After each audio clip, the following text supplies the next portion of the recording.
जय श्री कृष्ण। हमारे भक्ति ज्ञान सागर यूट्यूब चैनल पे आप सबका स्वागत है। आज हम आपको प्रदोष के बारे में कुछ जानकारी देने वाले हैं जो कि बहुत महत्वपूर्ण है। तो जानकारी ये है कि ये पूर्णिमा व्रत ये बहुत नारियों के लिए तो बहुत लाभकारी है और हर नारी को, बेटी हो बेटा हो, कोई भी, सबको रहना चाहिए। तो ये व्रत आप सब कर सकते हैं, लेकिन नारियों के लिए महत्वपूर्ण है।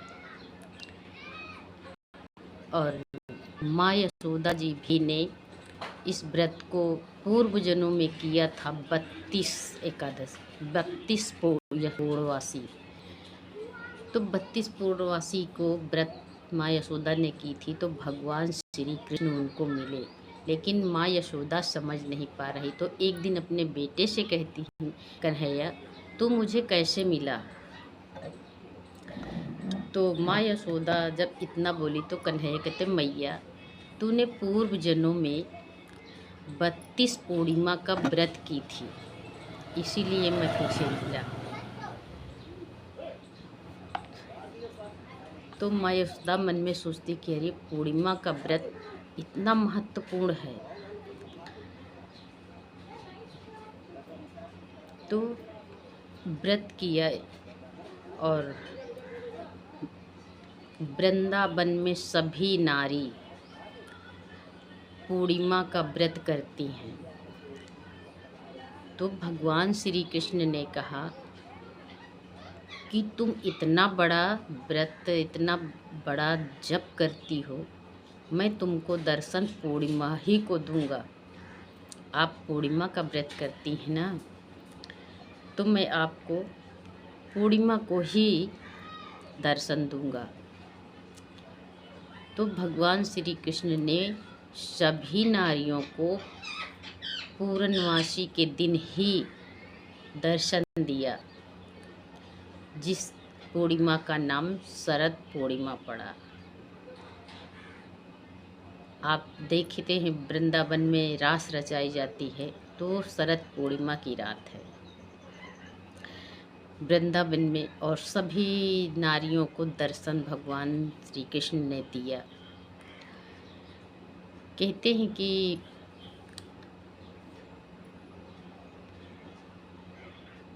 जो शरद पूर्णिमा की रात होती है, उस रात को अमृत बरसता है। चंद्रमा से अमृत बरसता है। तो उस दिन की प्रथा है कि लोग खीर बनाते हैं और आसमान की, चंद्रमा की रोशनी में खुले आसमान में रखते हैं, क्योंकि उस रात चंद्रमा से अमृत बरसता है।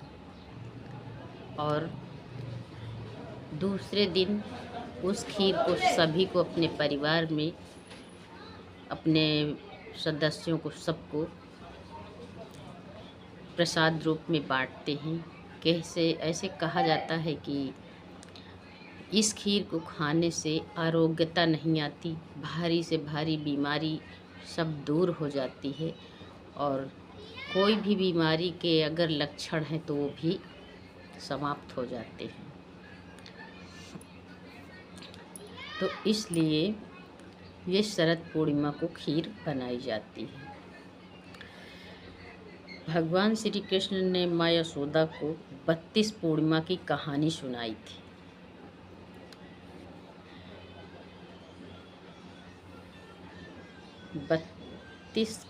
जानकारी की जा रही। पूर्णिमा व्रत करती उनकी जो नारी पूर्णिमा का व्रत करती हैं, उन नारियों के संतान बहुत सुंदर और सुशील होते हैं और होनहार होते हैं। और जो नारी व्रत करती है वो तो सुंदर होती ही है। और जो नारी पूर्णिमा का व्रत करती है, भोले बाबा, उनसे भोलेनाथ बहुत प्रसन्न रहते हैं। और हाँ, ये भी देखिएगा कि भगवान भोलेनाथ भी खुद चंद्रमा को अपने माथे पे विराजमान किए हैं, सुशोभित किए हैं। कहते हैं जिसका चंद्र और शुक्र अच्छा होता है, उसका सब कुछ अच्छा ही होता है। क्योंकि माँ यशोदा का भी चंद्र अच्छा था, तो कभी नंद बाबा और यशोदा मैया में झगड़ा नहीं हुए। आपने कभी देखा कि यहाँ पे माँ यशोदा और नंद बाबा का झगड़ा हुआ हो? तो नहीं हुआ। तो जो नारी व्रत करती है उनके घर में सुख शांति बनी रहती है।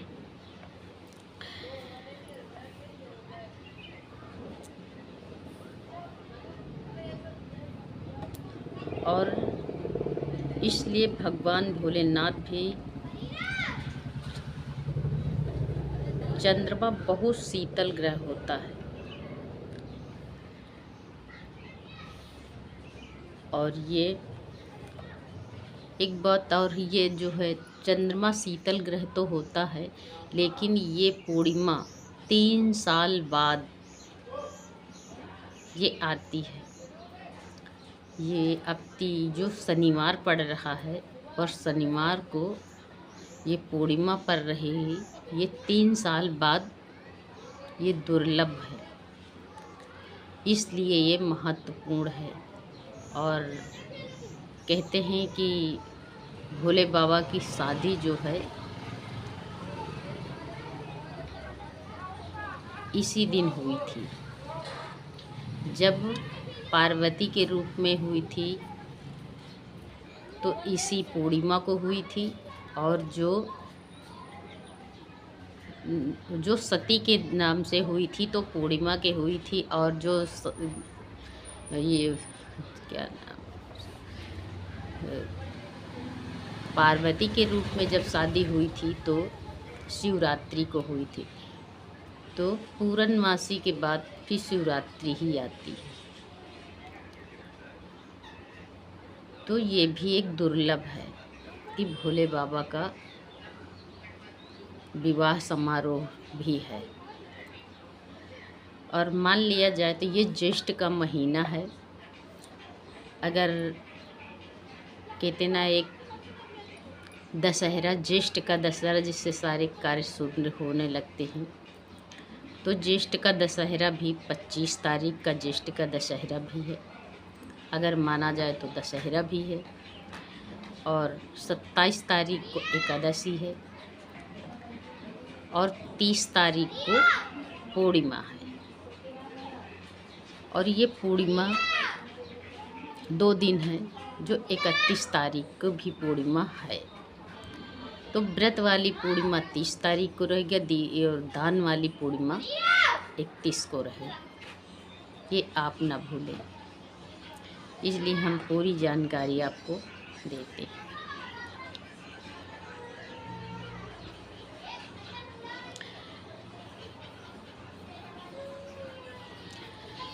जिस शरद पूर्णिमा वाले दिन जब सारी नारियां वृंदावन की व्रत करती हैं, तो श्री कृष्ण ने ये कहा था कि आप इतना कठिन व्रत करती, मैं शरद पूर्णिमा के ही दिन पूर्णिमा के दिन ही आपको मैं दर्शन दूंगा। तो सारे ब्रज की नारियों को पूर्णिमा के दिन ही श्री कृष्ण ने दर्शन दिया था, शरद पूर्णिमा की रात्रि को। इसीलिए उसको शरद पूर्णिमा कहते हैं।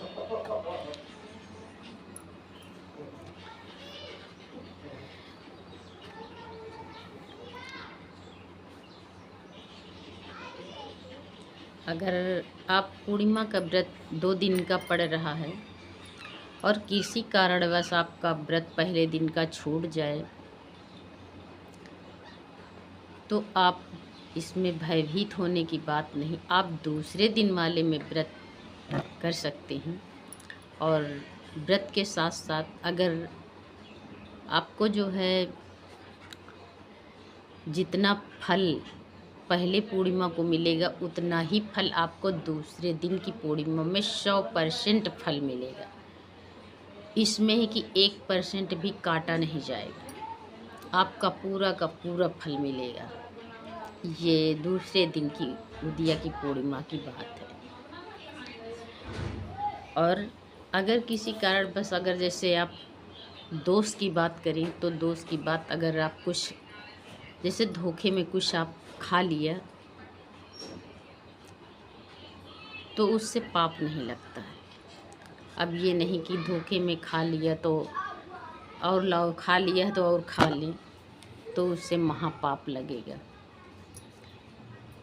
फिर घोर पाप की तरफ आपको ले जाएगा। जाने की बात ही अनजाने की बात ही दूसरी, जाने की बात अलग है। और जो बीमार आजार रहते हैं लोग तो दवा लेते हैं, तो दवा लेने से भी कोई दोष नहीं लगता है। व्रत करते हैं आप दवा ले सकते हैं, कोई दोष नहीं है। बस जान करके भी दोषी न बने। और इस दिन आप जो है व्रत तो करते ही करते हैं, और दीपदान का भी महत्व तो बहुत भारी है, क्योंकि ये पूर्णिमा 32 पूर्णिमा जो करता है उस नारी का जीवन धन्य हो जाता है। यशोदा मैया को देख लो, श्री कृष्ण को पाया, और कौशल्या मैया को देख लो, राम जी को पाया। वो भी सूर्य देव की अर्घ देती थी, तो उन्हों को देखो सूर्य देव के अर्घ देते हैं राम जी को पाया, इसीलिए उनको सूर्यवंशी कहा जाता है। तो दीपदान की भी महिमा बहुत है। शिव मंदिर में आप दीपदान भी करें। एक दीपक लें, प्रदोष के समय में, शाम के समय में जाएं, एक गोल बाती का दीपक जलाएं, और दीपक जला करके उसमें घेरा चावल के दाने डालें, और भगवान भोलेनाथ के और नंदी को दोनों के मध्य बीच में दीपक का दान दें, और अपने घर से सामग्री सब लेकर के जाएं। और बेलपत्र एक नंदी के पीठ पर रखें, एक महादेव के शिवलिंग पर रखें, और एक हस्त कमल पर रखें। 3 बेलपत्र आप लेके जाइएगा, और फिर देखिए महादेव कितना आपके सारे बिगड़े काम बनाते हैं। तो इसी तरीक़ा की जानकारियाँ हम आपको देते रहते हैं। अगर ये जानकारी आपको अच्छी लगे तो आप लाइक कीजिएगा, कमेंट कीजिएगा, और हाँ, प्रदोष का व्रत करना मत भूलिएगा, करिएगा ज़रूर। अगली वीडियो में हम फिर मिलेंगे, तब तक के लिए सभी दर्शकों से मेरा राम राम, राधे राधे, जय श्रीमन नारायण।